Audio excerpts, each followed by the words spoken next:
Okay, welcome back to my Let's Play of Nightmare Frames. Last time we spent a lot of time on a horror movie quiz. Like the hardest horror movie quiz ever. But anyways, we did manage to get a new director, a homeless man, and an lead actress who's never acted in anything ever for Flying Saucer Productions' newest film. So let's go back to Glenn Bishop and give him the good news. Still on the phone. Alright, let's give him the picture book. Talk to him before showing him Vicky's book. Okay. Hold on, Tony. Did you get? Yes. And that too. Tony, I'll call you later. My guardian angel has arrived. Well. Apologies for not offering you a chair, but I had a little mishap with the old office, and don't worry. Alright, let's get down to business. Director, who is it? Jack Palmer. The giant insects guy? He's still alive? Sorry, it's the only one I could get. Are you serious? That's fantastic. Is it? Don't you watch Eliza's show? She plays his films all the time. The kids know him. I can already picture the hype. Jack Palmer's long-awaited return to directing. We have to take advantage of this 50s revival, you know. The peeps at Fangoria will love it. I like your choice, Goldberg, and I like you. Did you send him to the shoot? Yes, he should be on his way already. Wonderful. Let's see the girl. Did you bring the photo book? Yes, here you go. Well, let's see. So, those eyes. What a looker. She reminds me of that girl who was in the Osterman Weekend. The one by Sam Peckinpah. What's her name? Meg Foster, that's it. It's not a must, but can she act? She's the best actress I know. And how come I've never heard of her before? She hasn't had much luck. What are you waiting for? Call her and give her the news.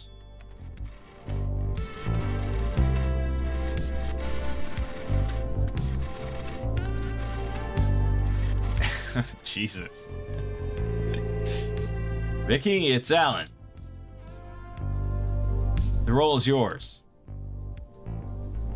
No, you don't owe me anything. Does Joe agree?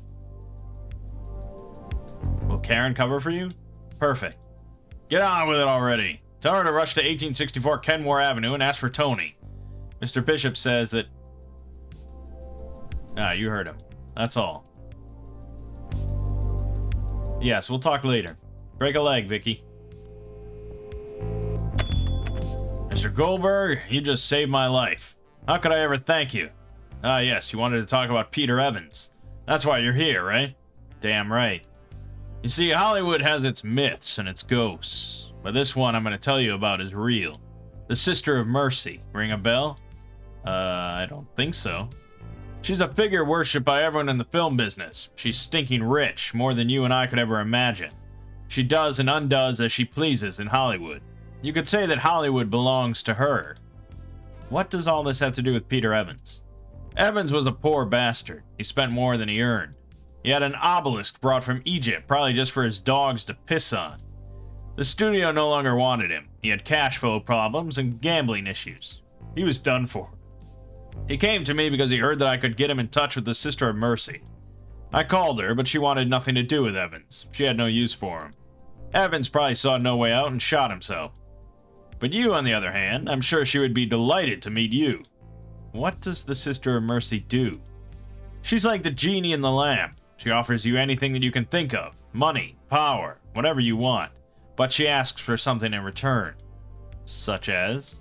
It depends on what she needs at the time. If so, how come you haven't...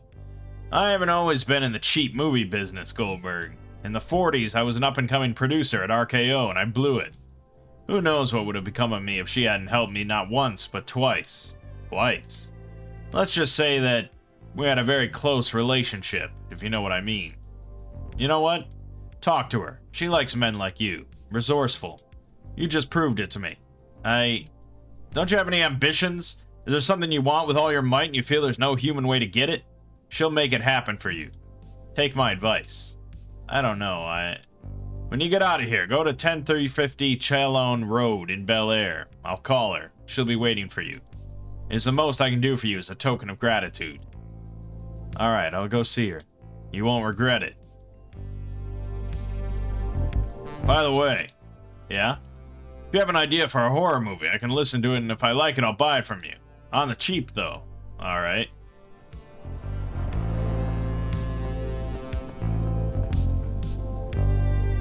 I have an idea for a horror movie.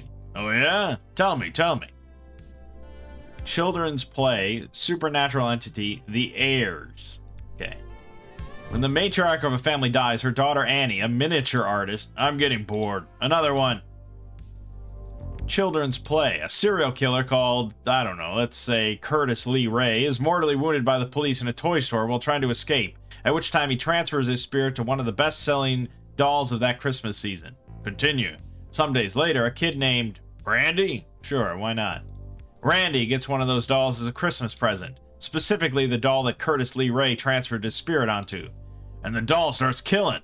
Yeah. A dwarf. I'm sorry, what? The doll, it would have to be a dwarf in disguise. I know one. His name is Fred. He's as tall as a 6-year-old. He complains that no one gives him any elevated roles. Get it? It wouldn't look convincing. I had thought about animatronics. Animatronics? Do you know how expensive that is? It's about making me money, not losing it. I don't like it. Another one. Well, I mean, that was obviously child's play. I don't know if The Heirs was anything. Supernatural entity. A young couple is tormented at night by a supernatural entity they cannot see. You can't see it, so we don't show it. Less budget. I like it. Continue. The gimmick of the film is that everything would be shot on video. Video, huh? That's what we do. I like it. I mean, it would be like a home recording. During the day, the protagonists would record themselves with a handheld camera, and at night they would mount it on a tripod in their room to capture the entity that's haunting them. And do they screw? What? Do they make love? No, they record themselves while they're sleeping in order to get proof of the entity's existence. They just sleep. Pal, people would be disappointed if there was no action in the home recording of a bedroom. You get it? I'm not convinced. Another one. That's obviously Paranormal Activity, which would have been an insane thing to put out in 1985.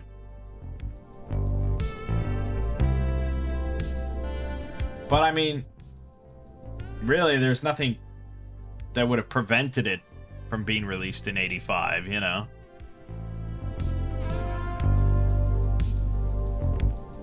Yeah, all the effects in Paranormal Activity are extremely, like, simple and practical for the most part. It's just like wire work and things like that. So, yeah, I don't know. Alright. The Hostel. A couple of backpackers traveling through Europe looking for easy sex. Sex! Now we're talking! Our protagonists arrive at a hostel in a small town in Czechoslovakia where they will be tortured and... Wait a minute, Czechoslovakia? That's too far. What about, San Pablo? It's about an hour from here. There's seedy hostels and the folks over there are very rough. The strength of the film lies in the fact that the protagonists happen to be in a country they don't know and where they don't speak the language. I'm not moving my ass from LA, Goldberg. Another one. Okay, again, hostile. Don't stop shooting. A team of reporters gets trapped inside a building full of zombies. The whole film would be shot handheld as if simulating a TV recording. Again with that? Damn, Goldberg, what's your obsession with the handheld camera? I make video films, so I try not to make them look that way. Another one. What is that?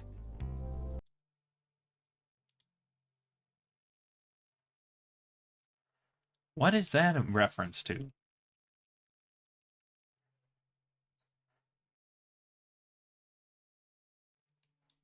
Fuck.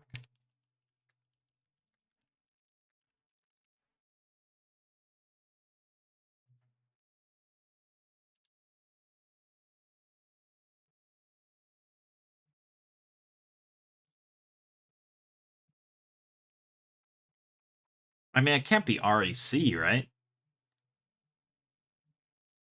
I don't know. Clarabelle. Jack and Leah are a couple who are expecting their first child. Leah's an avid doll lover, so her husband gifts her the one she has always wanted to have. And the doll starts killing!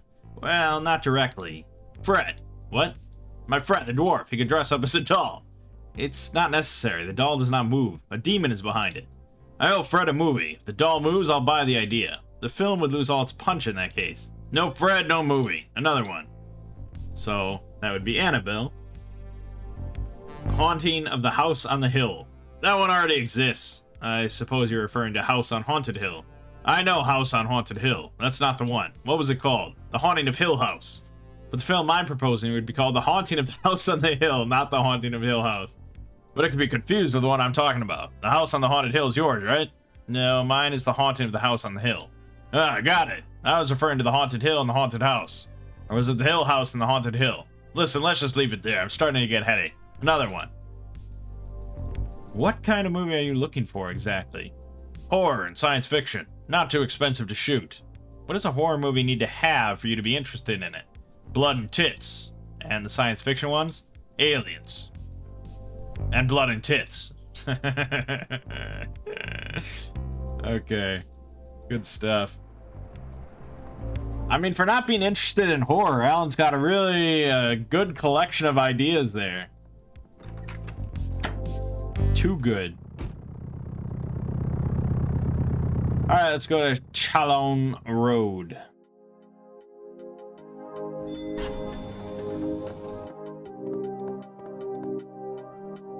Mrs. Westmore will be with you shortly. Wait here, please.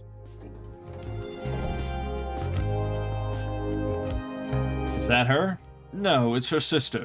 She passed away in 45. Try not to mention her, sir. Alan!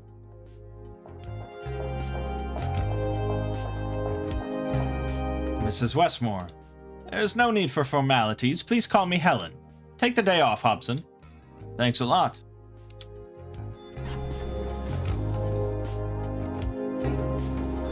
I'm glad you came. It's a pleasure to have the best horror screenwriter in my house. Are you familiar with my work? I have been fascinated by the genre since I attended the premiere of Universal's Dracula in '31 when I was 9. Since then, I have been interested in everything that has come before and after in horror cinema. But there is something that saddens me. That the person who currently best understands the genre's tropes and takes them a step further does not consider himself a horror fan. I was, I guess, when I was young. Corman, Hammer films. But you've matured, right? I hope that's not what you're implying. Horror films are more than just silly entertainment for teenagers. There is more maturity and complexity in your first foray into the genre, Campfire Psycho, than in Melodies of Heaven. I hope you'll forgive my words, but that movie you hold in such high esteem was full of melodramatic cliches. Anyway, let us first address the matter that has brought you here. Peter Evans, right? You can't understand why a person who apparently has everything would take his own life. Why did he come to see you? He knew that his days as a star producer were coming to an end, and although he was aware that his life was about to change, he lost a fortune at poker. He even gambled away his mansion. He lost it. He wanted me to restore his status, both professionally and financially. Something I can do with a snap of my fingers. I'm rich, Alan. Filthy rich. You may have heard that I own Hollywood, and in a way, it's true. I do and undo as I please, but I always ask for something in return. And I had no use for Evans. He was not a seeker. Like all millionaires, he was used to having everyone carry out even the most basic tasks for him. Like you, I guess. Less than you might think. Hobson says I'm always stepping on his toes. Evans was not like us, Alan. Like so many others, in his desperation he turned to me as a last resort. I refused to listen to him, and that rejection was probably what pulled the trigger which blew his head off. But I don't feel guilty about it. What's a seeker? You, for example. Our mutual friend Glenn had a problem, and in a matter of an hour you solved it. That is a seeker. I was lucky. I knew an actress and a director. A lucky seeker. What more could I ask for? Come with me.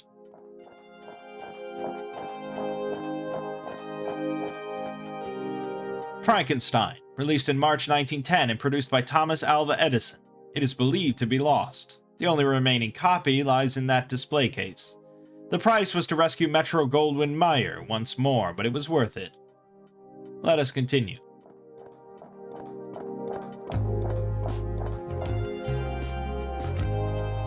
A Blind Bargain, directed in 1922 by Wallace Worsley and starring Lon Chaney. The original negative was destroyed in 1931, and the last known print was lost in the same fire that destroyed the only copy of 1927's London After Midnight. Directed by Todd Browning, and played by Lon Chaney. I know it, I've always wanted to watch it. It doesn't live up to its legend, but it's the holy grail for horror film collectors. Especially for those who don't know about Edward Keller's last film. This is all true information, by the way. Edward Keller. You know him, right? Of course. I've never felt more uncomfortable in a movie theater. Bloody Mind Games. Terrifying. A very low-budget film that horrified everyone who saw it. George A. Romero stated he was influenced by it when making Night of the Living Dead. Even William Friedkin claimed that he tried to live up to it with The Exorcist, but failed. His mastery of the genre was unrivaled. You have that gift too, although Keller was more visceral. His last film, you said. It's my understanding that Bloody Mind Games was the only one he directed. I don't believe that this is real, but I'm willing to Google it. No. So this is where they went off on their own and made their own thing. I've always thought it was a shame he didn't make more films. What happened to him? He disappeared. It was well known that after his debut feature film, William Castle bet on him to direct Rosemary's Baby before the studio opted for Roman Polanski. But he can't find him. What few people know is that in 1970, a young reporter for Variety magazine called his boss to say that he had stumbled upon him in a small town. He claimed that Keller had shot the scariest film in history. And knowing what he was capable of, that might have been the case. What town was that? No one knows. The reporter never called again. He disappeared too. I want that film, Alan, and I believe you are the right man for the job. Tell me, what would you like in exchange?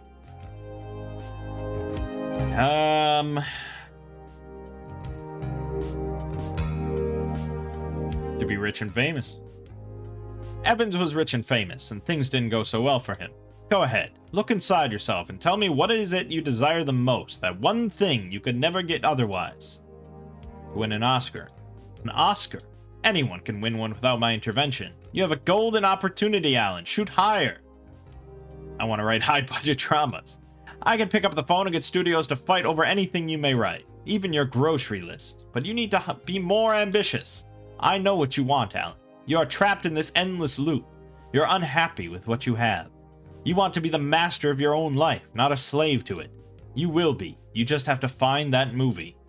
Tell me, do you accept? Helen Westmore offers you everything you've dreamed of since you came to Hollywood. You would rather have earned it on your own merits, but an opportunity like this only comes along once in a lifetime, and only to a select few. Think carefully, Alan. I'll do it. Excellent. But where do I start? The last clue we have is the missing reporter. But don't bother with Variety. They don't know anything. Try to follow his footsteps and find out how he got to Keller. But how? That is the job of a seeker. I'm sure you will know who to ask. No promises, but I'll try. It's been a pleasure, Alan. I know you'll be back with that film. I'd better get moving. Thank you, Alan. Good luck to you, Seeker. Ugh.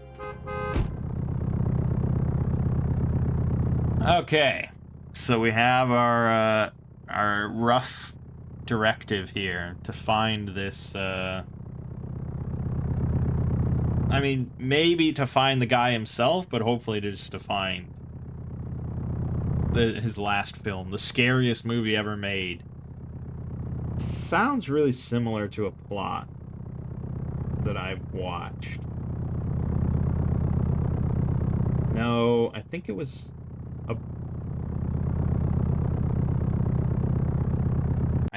a Laird Barron story, actually.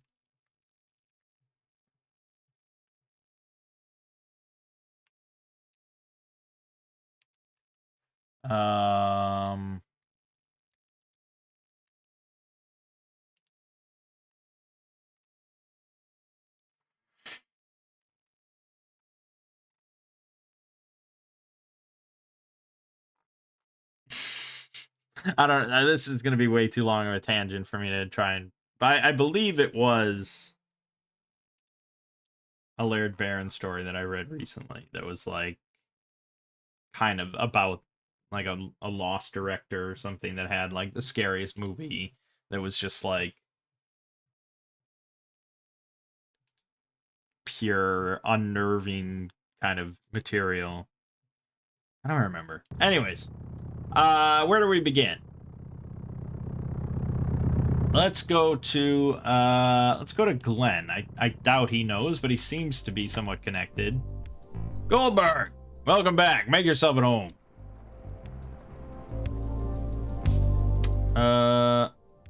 I've spoken to Helen Westmore. Yeah, she called. She's very happy with you.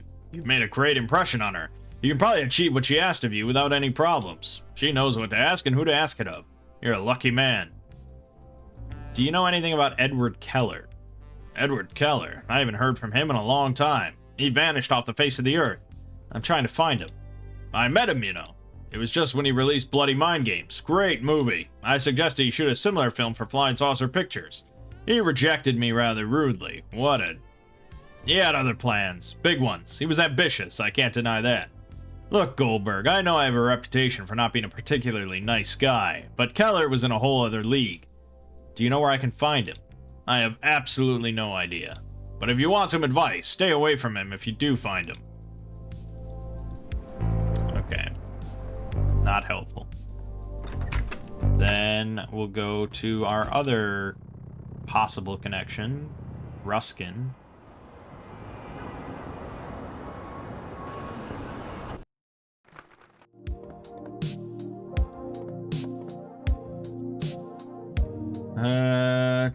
Does the name Edward Keller sound familiar? Edward Keller. If you give me a minute, I can check the archives. I doubt he'll be there. He was a horror film director in the 60s. Unfortunately, in that case, I can't help you, Alan. It's okay. Doubt. James. Do you know anything about Edward Keller? That name doesn't sound familiar to me. Is he an actor? No, a director. No idea, sorry. Alan, you want to admire the Sunset Boulevard sign with me? No, thanks.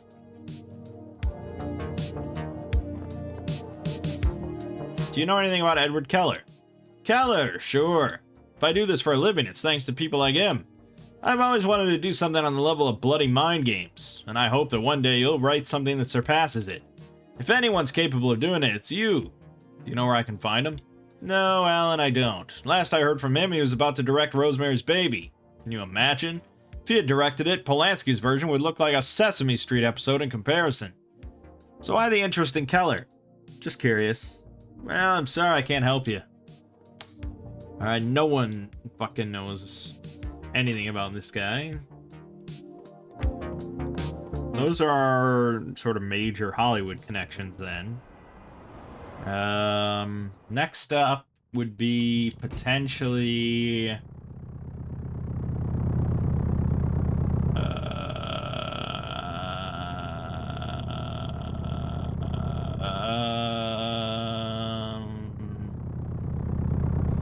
maybe the horror aficionados.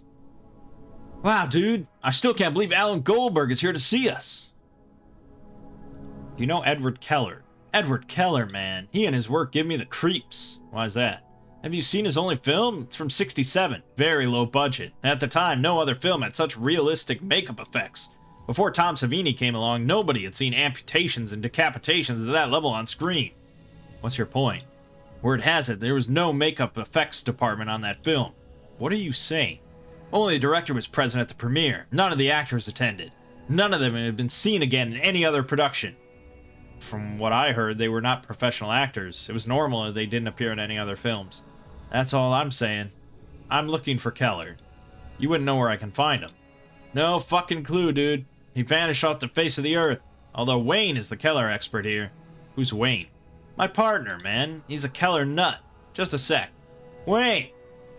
Hey, Wayne, you idiot. Alan Goldberg wants to talk to you about Edward Keller. Dude, you better write something good. We just turned down a contract with New Line Cinema. Cut it out, man. Tell him about Keller. What do you want to know? Mark here says there were no makeup effects in Bloody Mind Games. Oh yeah, that legend. Bullshit. Kristen Masterson, who played Mary, was in several episodes of Happy Days in the 1970s. In the movie, they smashed her face. Mark, buddy, you're so gullible. Man, the one in Happy Days is another Kristen Masterson. That actress denies having worked with Keller. It's the same one, for fuck's sake. Older, but she's the same actress. Not again. We've been through this before. You know, man, Keller had the craziest theory. According to him, an actor should not appear in any more films once he finishes his role. This way, you avoid the schizophrenia of seeing the same character in two unrelated stories. That's where that absurd urban legend comes from, Mark. People think he really killed them. Oh, fuck off. You fuck off. Okay, everybody calm down. I was just curious. What might in fact be true is, well, word on the street is that they used real corpses for the deaths. According to the crew credits, Keller was in charge of makeup effects. I know the craft, man, and either Keller was a genius or, well, they used real corpses. Like Poltergeist. Tell me about Keller. There's not much else to say about it. Nobody knew about him until he released Bloody Mind Games. It was a very cheap film, yet touched by the hand of a genius. It was released in only a few theaters and didn't gross much. However, the reviews praised it to no end.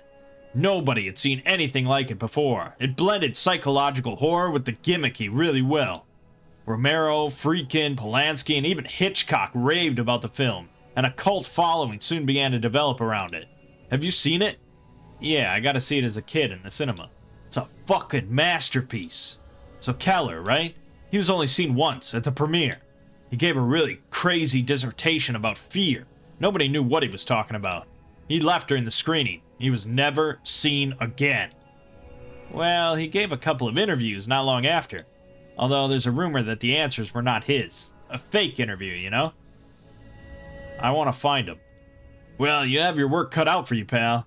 Nobody knows where he is. They call him the J.D. Salinger of horror. Hell, Salinger is easy to track down. Although he'll send you for a hike if you do. Has no one been in contact with him? Was he married? Did he have children? Fuck, I've been looking forward to this for months. What are you talking about? Mark, listen carefully. You're gonna shit yourself. Keller had a daughter with his partner. Some Kate, Kimberly, whatever. The girl was named Elizabeth. Elizabeth Keller. Something happened to the couple, and Keller took charge of her daughter rather unwillingly. Their relationship wasn't very good, so Elizabeth cut ties with him. She took off and changed her name. She's quite popular nowadays. What? We all know her. Even our friend Goldberg has insulted her in an interview. Wait a minute. You can't be serious. Eliza from Eliza's Mansion of Horrors? Bingo. You're fucking with me, right? How do you know that? Tracy told me. Tracy from Hello Mary Sue? She had a fling with her. Apparently one night she was feeling down and vented to Tracy. She didn't get along with Keller and walked out on him at the age of 13. If there's anyone who might know more about Keller, that might be Eliza. Although going by the date, she must have flown the nest before the premiere of Bloody Mind Games. I don't know if she'll be of much help. I can't believe it. What do you know about his last film? Edward Keller's lost film, huh?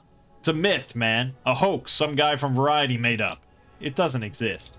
There's no record of it in any production company. And if it really existed, fuck, I'd give my right arm to see it. I need to speak with Eliza. Where can I find her? I think that video game she's starring in is coming out tomorrow, and she's presenting it at a Radio Shack. I have no idea which one. Tomorrow? What about today? Right now, she must be shooting Eliza's Mansion of Horrors. But I don't know in which studio. Sorry, I can't help you. Don't worry, you've been very helpful already. I know whom to ask. Keep me posted if Eliza decides to talk to you. Although I really doubt she will after all the shit you've talked about her. We'll see if there's any luck. Well, I still have to make 13 feet of intestines. So, anything else, man? No, I think that's all. Then I'm off. Thanks, Wayne.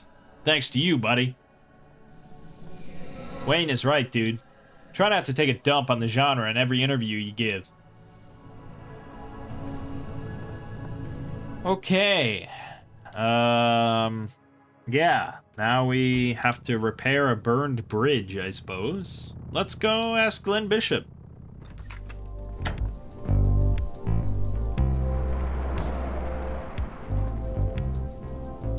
Nope. Not an option. Let's go ask, Pam.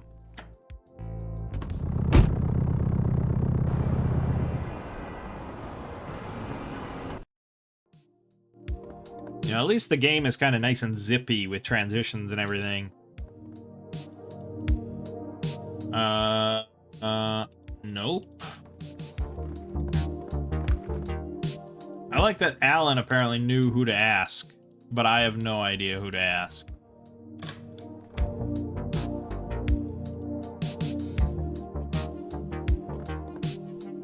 No? Okay, then none of these. Who the fuck am I supposed to ask?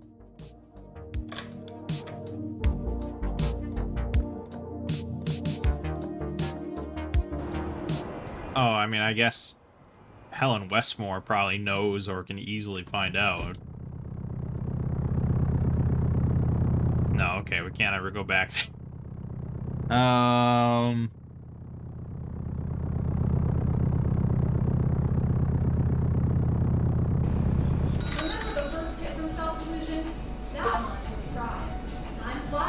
Karen is usually in charge of the morning shift and has gladly agreed to take Vicky's place. Joe pays his employees well. I'm watching you, Alan. What did I do? Nothing yet, but try not to leave me without another employee, okay? Hi, Karen. New look? Yes, do you like it? Very colorful. It's just like Cyndi Lauper wears it in the She-Bop music video. Cyndi who? Right, I forgot you live on Saturn. I got Vicky a role in a movie. I know. Vicky must be very grateful. It's the very least you could do after what you said to her. What did I say? You should know. What are you reading? Star Hits, a music magazine. Are the articles any good? No idea, I'm just looking at the pictures. John Taylor is such a dreamboat. Okay. She's so unusual. Alright, no one here, obviously, unless we want to talk to Mac. Oh, I get... Right, because he writes about TV. Do you know where Eliza's Mansion of Horrors is being shot? Yeah, sure. The show's so popular that NBS has acquired it for this new season.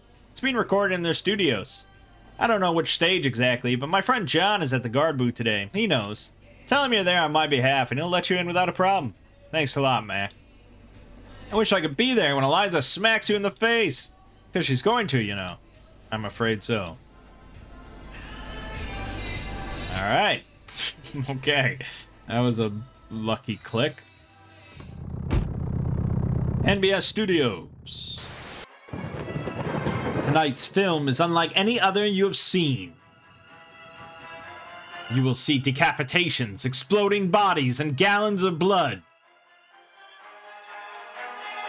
And a sex scene. Which is probably what your parents wouldn't want you to see.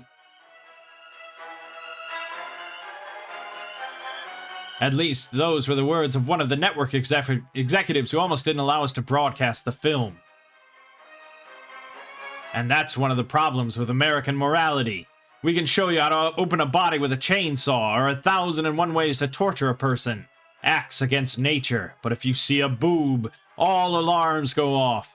But have no doubt that this executive who didn't want you to watch tonight's movie is paying a dominatrix $120 an hour to get whipped right now. Cut. What? What do you mean, cut? Since when do managers double dip as directors? She can't say that. What can't I say? You're saying Howard Layton is into BDSM. And isn't that true? Of course it's true. That's precisely why you can't say it. Who cares? I'm sick of that jerk. He was right, Eliza. NBS could cancel our show if you start digging up dirt on the management. I can say it with other words. No, for heaven's sake. Bite your tongue. Let's repeat everything from the top. And you, quiet. Is everyone ready? Okay, so she's like Elvira.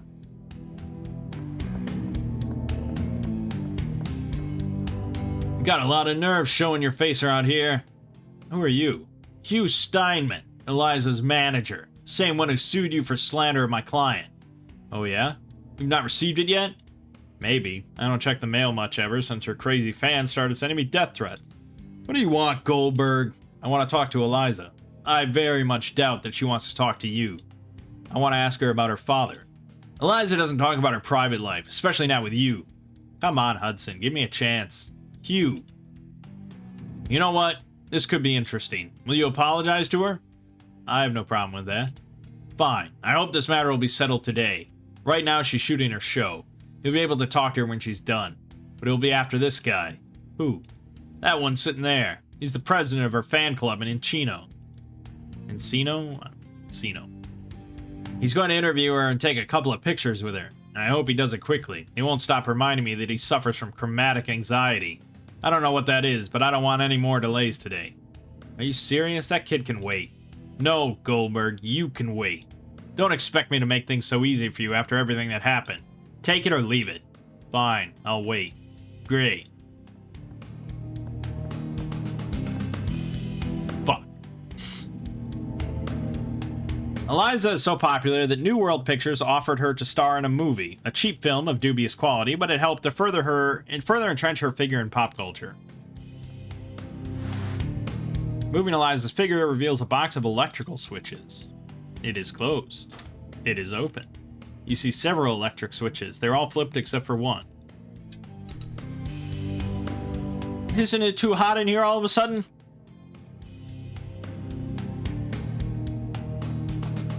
The on-off switch appears to be broken.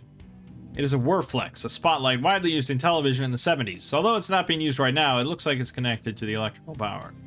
It is being used right now. At the age of 30, Clark Hammond has found in Eliza some kind of new religion. He records all her shows on VHS and catalogs them, collects her merchandise, and even is the president of her fan club in Encino. Although at the moment, it only has two members, him and his mother. Great. The ashtray is overflowing with cigarette butts. You won't find anything but cigarette butts. Okay. Lionel was a rising star for the Golden Bears until a knee injury ended his meteoric career. He reinvented himself as the celebrity bodyguard and still carries around the frustration of not being able to play for his old team. So don't tickle his funny bone if you don't want him to take it out on you. There is no doubt that she is an icon of pop culture. Posters, mugs, sticker albums, movies, video games, books, figurines. You can find her image on the most unsuspected items. Where do you think you're going? To take a look at the shoot. Didn't you see that sign? It says they're on air and the program is not live. Fancy yourself a smarty pants? No, I'm just... Do not interrupt the shoot. Probably controls power on the film set. He's gonna... Yeah, okay. Alright, let's talk to Clark Hammond. Hi, are you a fan of Eliza too? Oh yes, absolutely. I have all her albums. But she doesn't... Oh, I get it. I guess. I need to speak with Eliza. Oh, about what? That's my own business. Problem is that I have to wait for you to finish whatever your business is with her. I have to interview her for the Eliza's Encino fan club newsletter. Yeah, well, whatever. Can you tell that guy Hudson or Hugh that you'll let me go first? I'm sorry, but the shoot is running late and I have to get home as soon as possible. They're waiting for me. Your kids? No, I don't have any children. The wife. My mother. How old are you, man? 3? 30. Your mother can wait. I don't think she'll worry if you're 1 or 2 hours late. You're old enough to not have a curfew. What the hell? You're old enough to be living by yourself. No, my mother might get nervous if I'm late. That upsets her. I have to be with her. What do you have there? Where? In your hand.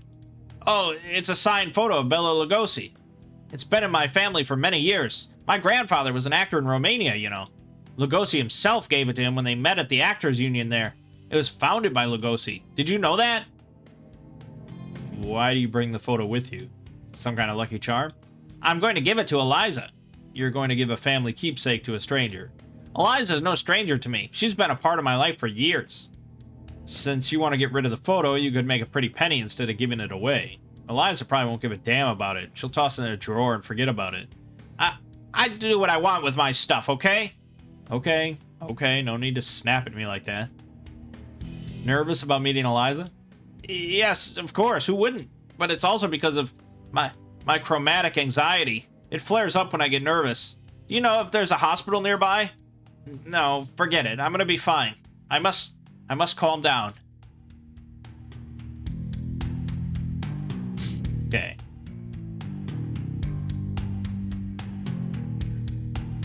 Here, you want these photos of underage girls? Why am I carrying these around?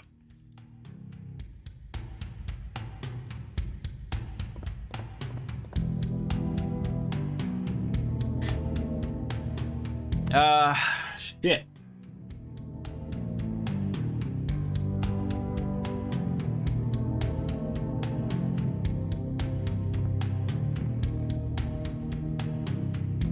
So do we need to, like, set off his traumatic anxiety or something?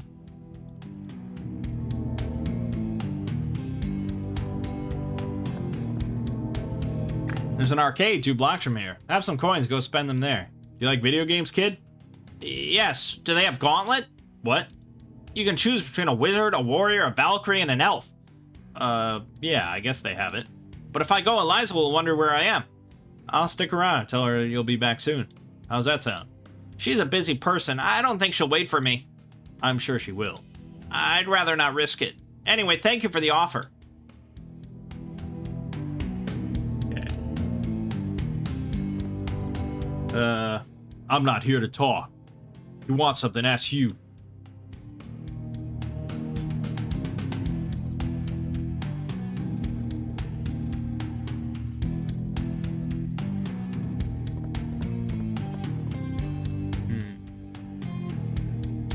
Well, we've found a pickle here.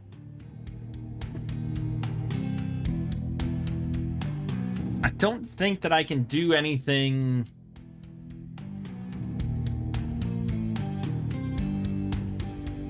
I don't think I can do anything here with what I have. So I think I have to go get something else. Oh. I knew it. Sooner or later, it had to happen to me. Is there a doctor in the house? I need a doctor. Wow. What an idiot.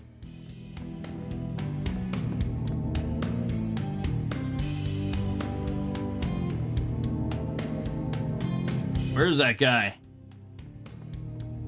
He had to go. Why? I have no idea. Better that way.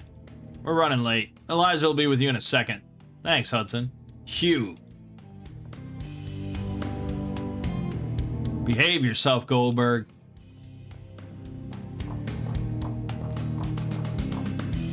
You're Alan Goldberg, right?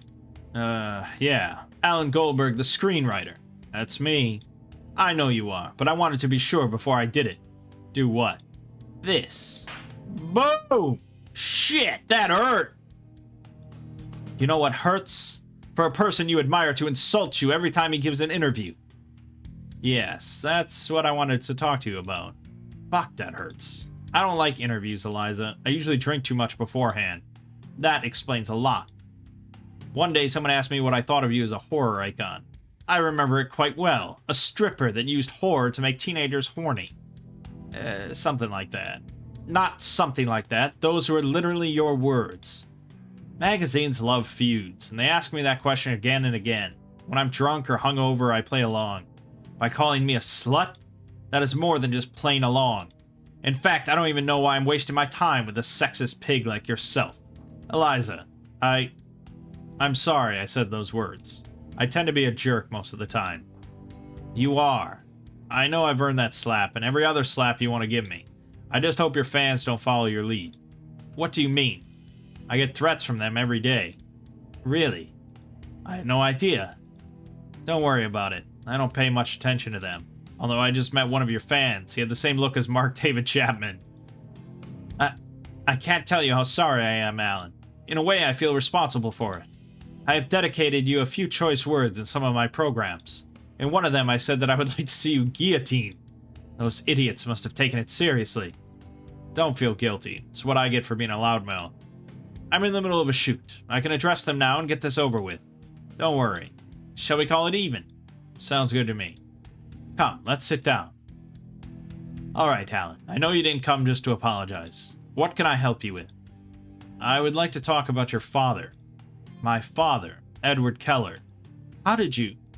I guess it doesn't matter. I've spent my whole life trying to hide the fact that I'm that bastard's daughter, and to be honest, you're the last person I feel like talking to about this. But whatever, go ahead. Just promise me you'll keep it a secret. Of course. Okay, Alan Goldberg, shoot. Would you know where I can find him? Hopefully rotting in hell.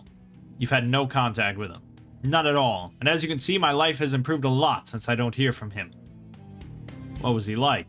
There isn't much information about your father. A genius, according to most, but a horrible person in my eyes. He didn't like people, not even his family. The only thing he cared about was his work. His ambition led him to neglect everything in his life that didn't have to do with cinema. I owe nothing to that man, except for my love of horror films. It's the only damn thing he ever impressed upon me. I'm going to be honest with you. I don't give a shit about your father. I've been offered something huge if I manage to get my hands on the last film he shot, and I'm hoping I'll be able to find it. Ah yes, that movie. The holy grail of cursed movies. I'm afraid it's nothing more than a legend, and it would not surprise me at all if he had made it up. He enjoyed being the center of attention. He was a very vain person. According to what I've been told, he released Bloody Mind games and then vanished. Even when the film became a success, he still didn't resurface. He could have taken the opportunity to, as you say, be the center of attention. He was a very complex person, Alan. Don't try to make sense of everything he did or didn't do. Gee, I thought I'd find a clue as to his whereabouts here. I'm sorry I couldn't be of any help, but I'm glad to have talked to you, even if it was about this. It seems like you're on the right track towards not being a dick. I try not to be, but I'm not very good at it. Want some advice, Alan Goldberg? Give up your search. Nobody who has stepped into my father's orbit has walked away unscathed. He was a manipulative psychopath. He loved to see people suffer. I think he loved that even more than he did horror movies. He drove my mother crazy, did you know that? I'm sorry. He never laid a hand on her, but had absolute control over her. My mother was a strong, independent person. No one could explain how she could consent to that kind of relationship with my father. She ended up killing herself. I was 12 when it happened, and he took care of me. I don't know if it was because he didn't want to deal with Child Protective Services, which would have distracted him from filming Bloody Mind games. I ended up in a... Just a moment, I think I have a clue for you.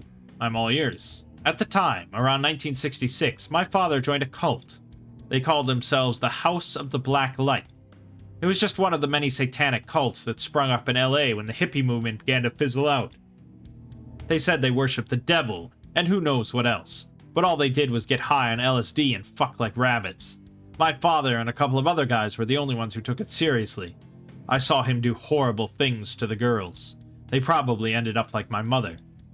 I walked out of there after 2 months. I had nowhere to go and I didn't know what else I was going to do with my life. But anything was better than staying there. The thing is that 2 months ago there happened to be a report on NBS about New Age cults in LA. There's one called Sigma Omicron. And you know what? They were at the same farm that the House of the Black Light used as their HQ, and they interviewed their leader, some guy named Dan. That guy was already around in the 60s. He might know something about your father. I don't know how much time he spent there, but the leader of Sigma Omicron probably knows more than I do. Where's this farm? You know the Lost Canyons Golf Club in Simi Valley? Rings a bell. It is the first farm you come across heading north. Thank you very much for your help, Eliza. You're welcome. But remember, I have warned you about my father. He's a tornado that swallows up everyone around it. Be careful. And one more thing. I don't make this program to show off my body. I love horror films, and out there is a whole generation of kids who will be the ones to dignify this genre in the future. My wish is to spark a passion in them for this type of cinema, and hope they end up being the next Sam Raimi or John Carpenter, or the next Alan Goldberg, because even if it pains you to admit it, you are one of us. I have to go back to the shoot. Take care, Alan. Thank you, Eliza, and I'm so sorry about... It's all in the past. Well, there you have it. Pretty interesting stuff. Alright. I think then, you know, the horror elements are going to start to kick in now that we're investigating a cult.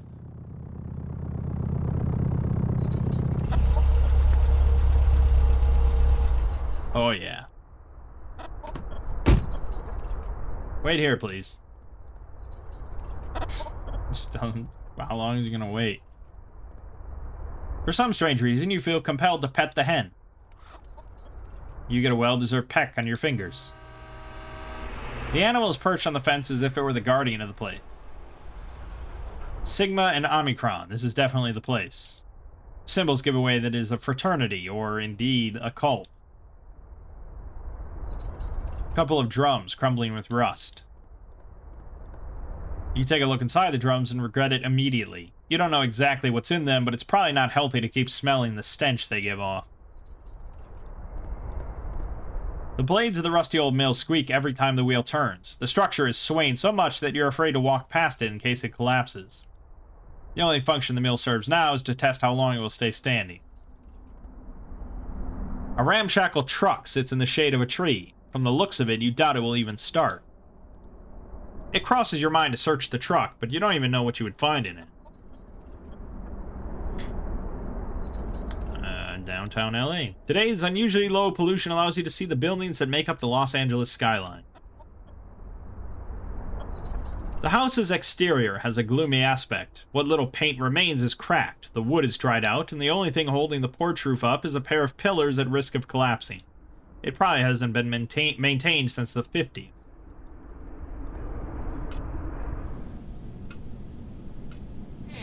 And we just walk right in, of course.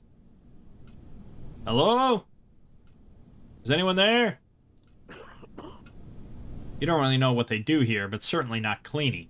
Dust fills the entire room, stirred by the breeze coming in through the open window in the background.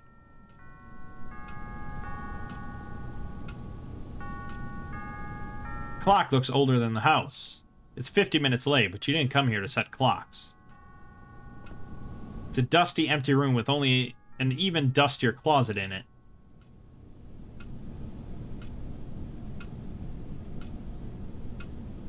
Not a whole lot to click here. Shit. Oh, shit. Oh, shit. What the fuck happened here? A faint trickle of saliva runs down his mouth. You hear a deep breath and a couple of snores. Oh, they're alive. A woman in her mid-20s is lying on the ground. From her posture, she appears to have slumped over. Her breathing is weak, but she is still alive.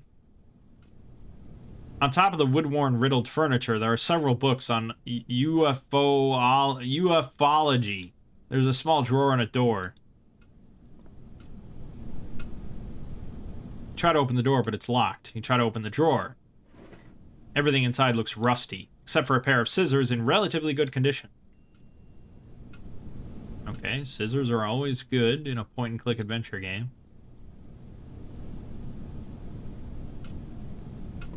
The handwritten book is a fantasy about a dark lord, flying saucers, and planets beyond our galaxy, all sprinkled with a hefty dose of homophobic and racist paragraphs for good measures. There's a yellowed piece of paper between its pages. You pick up the paper that was between the pages of the book. It is a list of plants you do not know, accompanied by their corresponding measurements in grams. Something tells you that that's what they've taken to end up like this.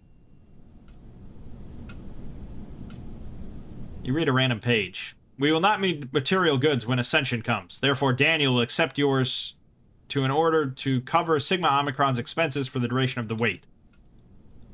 Any brother who has a problem should communicate it to Daniel. He will solve it with his infinite wisdom. He was chosen by the Dark Lord for a reason.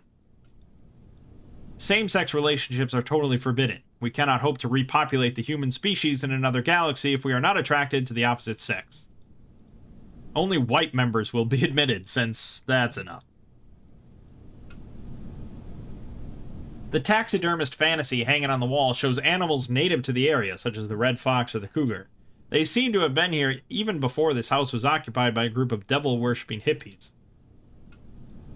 You don't think taxidermy makes any sense, not even as a type of horror aesthetic. The letters Sigma and Omicron are painted on a sheet that looks like it could have survived 3 wars. There's no doubt that this guy is Dan, the leader of the cult. You check his pulse. It is way too fast. His heart beats as if it was going to burst out of his chest, and his breathing is becoming more labored each moment. Wake up! Can you hear me? You get no response. The boy does not appear to be more than 15 years old. You wonder what brings someone so young to a place like this. You watch as his eyes move under his eyelids. He must be dreaming.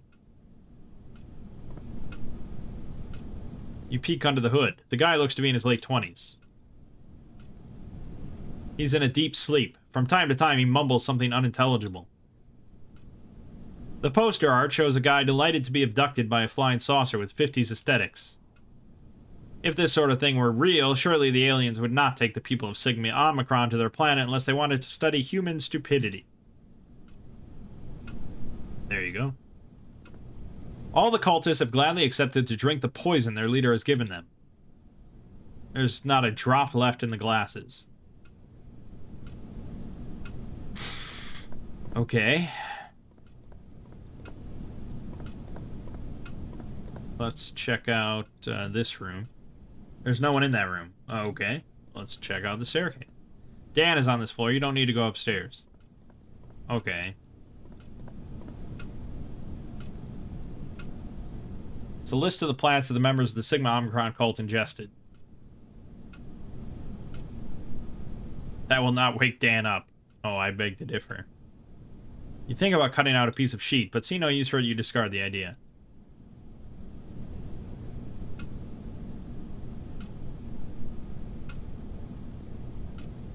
I don't know, I'm just use scissors on everything. Okay, recipe. Although he was the one who made it, Dan can't offer any help with the recipe right now.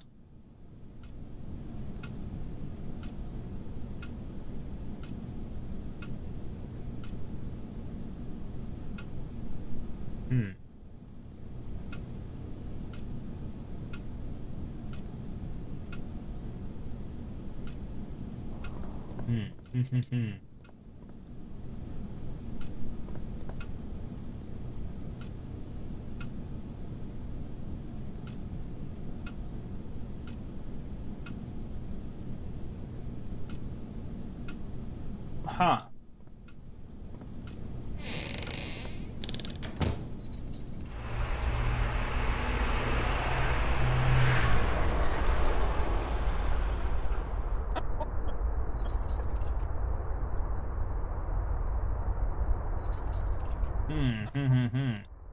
Tricky.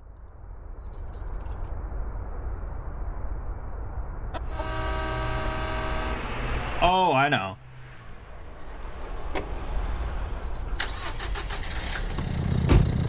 We're gonna go to, I think Vine Street. And go to the natural medicine guy to look at the recipe.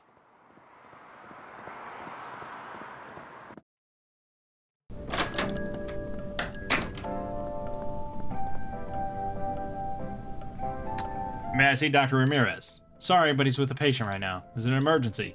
Not really, okay. What if I show you this? I think you can help me with this recipe of sorts I found. Let's see. Where did you get this? It's a long story, but I think someone threw a party with that stuff. Do you mean they ingested it? Yes, I think so. Oh, God. Wait here. Yes, Rosa? Rosa tries to keep her voice down, but you manage to hear the whole conversation. That one over there. Okay, don't worry. I'll take care of this. How are you? I'm Dr. Ramirez. Alan Goldberg. My pleasure. Well, what you have here are the ingredients for what is known as the Big Sleep. Like Bogart's film. Damn right. It's a powerful hallucinogen that was quite popular during the last decade. It was made from uncommon plants found along the US-Mexico border.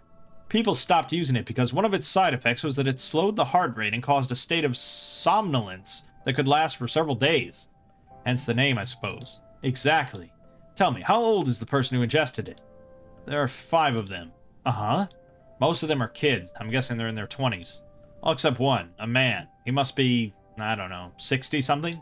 You must take that person to the hospital immediately. It was proven that in the elderly, the big sleep slowed down the heart rate even more, after which it would then suddenly shoot up at irregular intervals. That can lead to a heart attack. The person you are talking about is in real danger. Can you take him to a hospital? I think that... Forget it. It would be too risky. While the drug is working, his heart will be too sensitive to resist a dose of adrenaline, which is what he will be given at the hospital. Unless... Yes, we have time. At least I hope so. However, we can't just sit back and do nothing. You see, there is a partly natural solution that could serve our purpose. I can make it in a matter of minutes, but I'm missing certain elements here. I could get them. You must get them. A person's life depends on them. First ingredient would be a leaf from a tree of the bamboo family. Bambusodiae fargina. It is a small tree. It doesn't grow more than 3 feet. Lately, it has become fashionable as a decorative element. Most people are not aware that at this time of the year it gives off toxic spores. It is not an indoor tree. 1 leaf. Good. What else? We must restore his heart to its normal rhythm. The adrenaline, as I said, would be too strong. So I can't think of anything else but some instant stimulant. Cocaine. Where will I find cocaine? Are you serious? We're in Hollywood. It is clear to you what you need to bring me so I can help your friend. A bamboo leaf, yes. And cocaine. How much are we talking about? Not much. Less than half a gram will be enough. Let me notify Rosa. Are you serious about this? I don't like the idea either, but we are here to save lives. Alright. As soon as you get those 2 ingredients, give them to Rosa and I will get to work. Thank you very much, Doc. If you have any questions, please talk to her. Now, if I may, I have a patient to attend to. Hurry up, the clock is ticking. Alright, well, we know where the bamboo leaf is, because that's in Ruskin's office. And the cocaine, probably that drug dealer guy by the destroyed film company. But we'll do that next time. Again, still not horror, but overall, it's still been an enjoyable point-and-click adventure game. For now, though, my name is Mangg. Game watching has been Nightmare Frames, and I'll see you fine folks in the next part.